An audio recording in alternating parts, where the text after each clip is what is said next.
നവരാത്രി സ്റ്റോറീസാണ് പറയുന്നത് കേട്ടോ. ഈ സ്റ്റോറീസ് എനിക്കറിയുന്ന സ്റ്റോറീസാണ്. ഇതിൽ തെറ്റുണ്ടെങ്കിൽ ക്ഷമിക്കണം കേട്ടോ. നവരാത്രിൻ്റെ ഫസ്റ്റ് ഡേ ഡിനോട്ട് ചെയ്യുന്നത് ശൈലപുത്രി എന്ന് പറഞ്ഞ ദേവീനെയാണ്. ഈ ശൈലപുത്രി എന്ന് പറഞ്ഞ ദേവിയുടെ കഥ സ്റ്റാർട്ട് ചെയ്യുന്നത് ശിവജീൻ്റെ ഫസ്റ്റ് വൈഫായിട്ടുള്ള സതീദേവീൻ്റെ സമയം മുതലാണ്. പണ്ട് ബ്രഹ്മാവിന് ദക്ഷ് എന്ന് പറഞ്ഞൊരു മകനുണ്ടായിരുന്നു.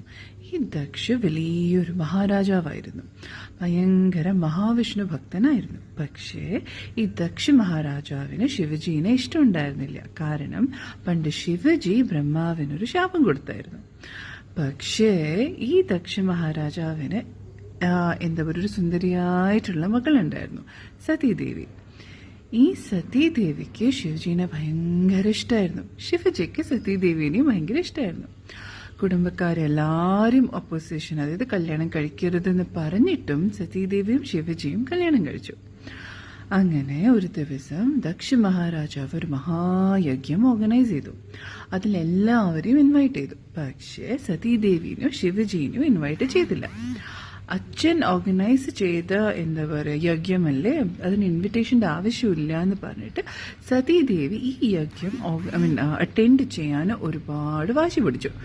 ശിവജി ഒരുപാട് പറഞ്ഞു ഇൻവൈറ്റ് ചെയ്തിട്ടില്ല, നമ്മൾ പോവരുതെന്ന്. പക്ഷേ സതീദേവി കേട്ടില്ല. അങ്ങനെ ശിവജിയും സതീദേവിയും ഈ യജ്ഞത്തിന് പോയി. അവിടെ പോയപ്പം സതീദേവിനെ എല്ലാവരും ഇൻസൾട്ട് ചെയ്തു.